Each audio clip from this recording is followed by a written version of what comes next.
Hello everyone, in this video I will compare Base44 and Replit. Base44 and Replit both offers AI-enhanced coding experiences, but are built for very different kinds of developers and use cases.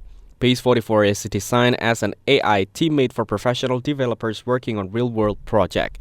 It connects to your GitHub repo, understands your full code base, remembers past interactions, and helps you write or refactor code across files.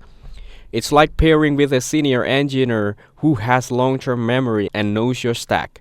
It's ideal for startups or dev teams looking for deep integration and contextual help on large-scale apps. Replit, meanwhile, is a cloud-based, beginner-friendly coding platform with built-in AI tools like Ghostwriter. It's perfect for learning, prototyping, and building apps in your browser. Ghostwriter helps with code completions, explanations, and even debugging, but mostly within the scope of single files or small projects.